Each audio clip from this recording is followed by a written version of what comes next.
Today's lab is on Newton's first law. So I'm going to work through the experiment, collect some data, and prove to you, or have you analyze the data and prove to yourself, that Newton's first law actually works. So the first question is, what is Newton's first law? Well, Newton's first law says that the sum of the forces are equal to zero. That's the mathematical description of it. What it really means is that if I had two forces, say a tension pointing upward and a mass whose weight is pointing downward, then the sum of those two forces, which are vectors, so the tension pointing up and the weight pointing down, the sum of those are going to be equal to zero. So the weight counteracts the tension and nothing moves. So in this case, working out the equation, we get that the tension is equal to the weight. And so if I take a look at that, I have something to measure the force. So I have my Newton meter, if you want, and I have my mass. So here I have 200 grams or 0.2 kilograms. And when I add that to my meter, then the force on it reads about 2 newtons. So if we take into account that, the mass times the acceleration due to gravity, so 0.2 times 9.81 meters per second squared is approximately a little bit less than 2 newtons. And that's what we read. And so what you see is that the force of the weight is going down. The tension in this meter is pulling up. And so Newton's first law says that if these two forces are balanced, then nothing moves. So if I leave it there for a second, the forces are balanced and the mass doesn't move. So the sum of the forces is equal to zero. Now what we want to do is not do something as simple as that, but what we would like to do is two sets of measurements. One of them is one mass, and we'll hang it on a string, and then we'll attach that string to 2 force meters. So we'll measure the tension in string number 1, the tension in string number 2, and the weight is going straight down. So now when the weight pulls on this string, it points the string at an angle with respect to the floor. And so the tension 1 is at some angle theta 1, and tension 2 is at an angle theta 2. So what I want you to do is I'm going to make the measurement. I'm going to measure the tensions. I'm going to measure the angles. And then what I want you to do is work out Newton's first law in the x direction, work out Newton's first law in the y direction, which means you have to get the x component of the tensions and the y components of the tensions, and then fill out that equation. And what you should find is that all of the forces are in balance. The components of the tension in the x direction balance each other, and the components of the tensions in the y direction add up, and they counteract the weight. So that's the first measurement. The second set of measurements is going to be a little bit more complicated, and I'll show you the apparatus in a minute. But essentially, we're going to get 2 masses and hang them from one string, and that's going to then create 3 tensions. A tension 1, which we'll measure with the force meter, tension 2, which we'll measure with the other force meter, and then there's a tension 3 in the string that's connecting those 2 masses. So in the end, what you're going to be left with is 2 force diagrams, one for mass 1 and one for mass 2. And so I've labeled them tension 1, tension 2, and tension 3. So when I break them up into individual systems, I have components of tension 1 in the x and y direction, and tension 1 is at an angle of theta 1. I'll have a component of tension 3 in the x direction and a component in the y direction, and that's going to be at an angle phi 1. And then for the other force diagram, I'll have tension 2 at an angle of theta 2, and tension 3, it's that same string connecting masses 1 and 2. That same tension is going to be at an angle of phi 2. And so what I want you to do in this case is I will measure T1, T2, I will measure all 4 angles, and what you have to do is work out what is tension 3, and then make sure all the forces are balanced. Okay. So that's the setup.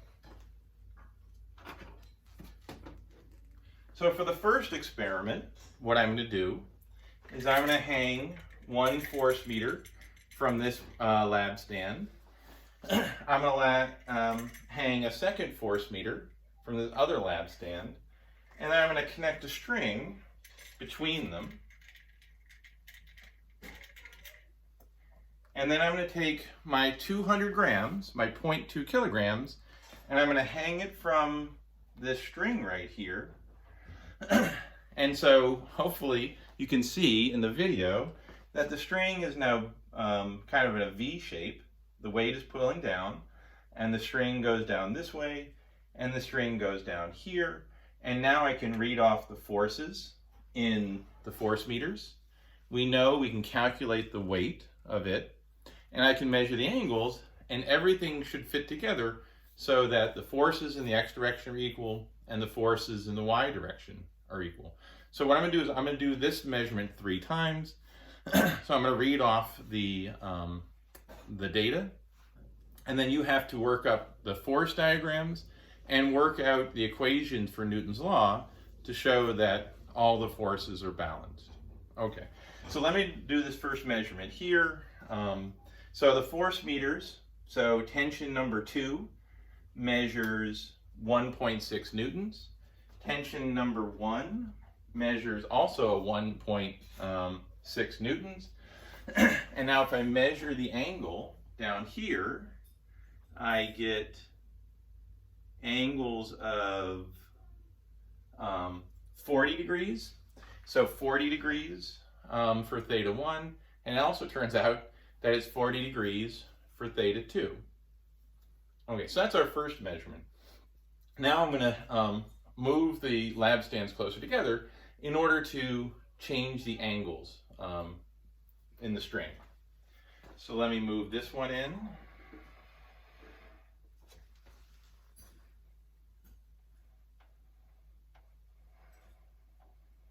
Okay, so that looks good, somewhere about right here. So now again, it's kind of hard to see the string, but it's actually now, the V is much pointier, if you will. And so if I measure the forces, I now have 1.2 newtons, and also I have 1.2 newtons. So both of them read 1.2 newtons. Now if I measure the angle, I get 55 degrees for theta 1, and also 55 degrees for theta 2. So let's make one more measurement. I'm going to move it in even further.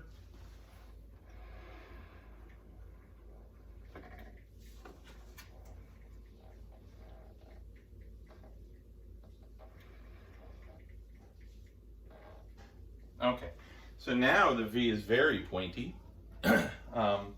And if I read the forces, I have a tension of 1.1 newtons, and tension 2 is a 1.1 newtons, and the angle now is 70 degrees for theta 1, and didn't look at it, lo and behold, it's also 70 degrees. So theta 1 and theta 2 are both 70 degrees. Okay, so that's part 1 of the experiment. So that's just one mass. Now we want to mix it up and make it have more forces in the system.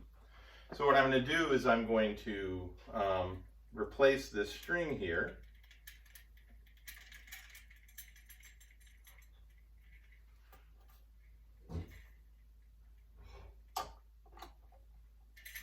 And I'll replace this string with a different one.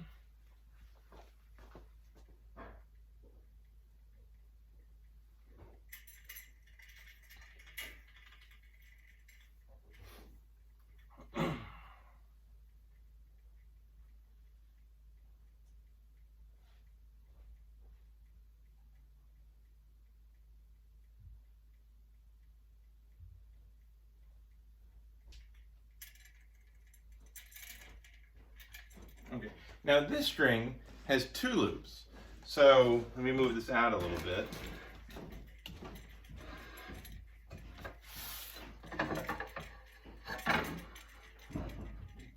Here we go.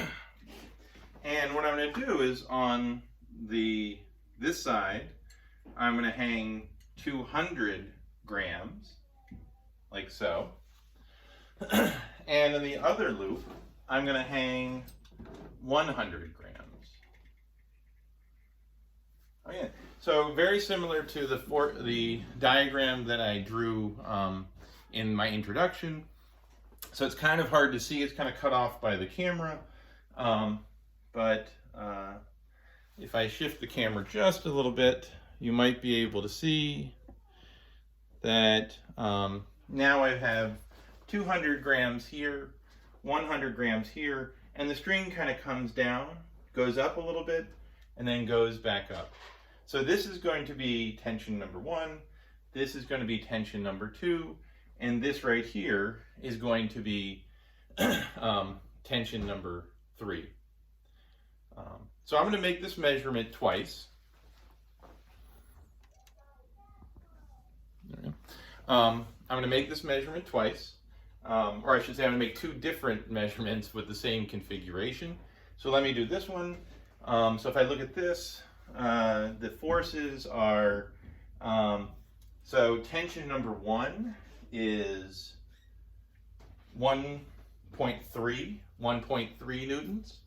Tension number 2 is 2.1 newtons. And now the angles, angle theta 1, so the angle with string number 1 is about 58 degrees, so 58 degrees. The angle number phi 1, the angle of string number 3, is actually underneath the x-axis, so that is minus 8 degrees. So 58 degrees for theta 1, minus 8 degrees for phi 1. Okay, let me measure the other 2 angles. So theta 2 reads 70 degrees, and phi 2 reads 15 degrees. So 70 degrees is string number 2 with respect to the x-axis, and phi 2 is 15 degrees, so string number 3 with respect to the x-axis.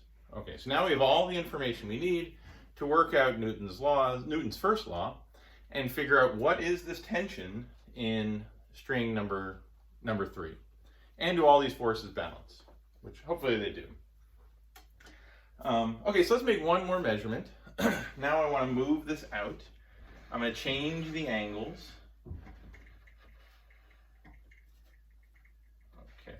Okay, so I'm going to change the angles. That's going to change the tensions in the strings. And so if I read it off, tension number 1 reads, what's tension number 1 read? 2. Tension number 1 reads 2 newtons. Tension number 2 reads 2.3 newtons. And let's read the angles. So theta 1 reads about 45 degrees. Theta 2, phi. So theta 1 is 45 degrees. Phi 1 is minus 10 degrees. So minus 10 degrees, 10 degrees below the x-axis. And last but not least, theta 2 reads 53 degrees, and PHY2 reads 12. So 53 degrees with respect to string number 2, and 12 degrees with respect to string number 3. Okay, so that's all the measurements I want to make. So I've made 3 measurements with 1 mass hanging on a string with 2 tensions. I've made 2 measurements with 2 masses hanging on a string, which creates 3 tensions. And so the data that I just collected for these 2 measurements is right here. So let me back up a little bit. Okay. Oh yeah. So here's the first measurement with the single mass. So it's 0.2 kilograms, and there's angle theta 1, theta 2, tension 1, tension 2 for 3 different trials. 1, 2, and 3 down here. So for the second set of measurements, so I made 2 measurements, 1 and 2, and here I measured the tensions in newtons. So tension 1, tension 2, and then the angles associated with those tensions. So theta 1, phi 1, theta 2, phi 2. Remember, this is for a mass of 0.1 kilograms, which is attached to string number 1, causing tension 1, and a second mass of 0.2 kilograms, which is connected to string 2, creating tension number 2. So again, I'll just pan slowly. This is all the data for the first measurement, and here is all the data for the second part of the experiment. So this has been our experiment with Newton's first law. Good luck.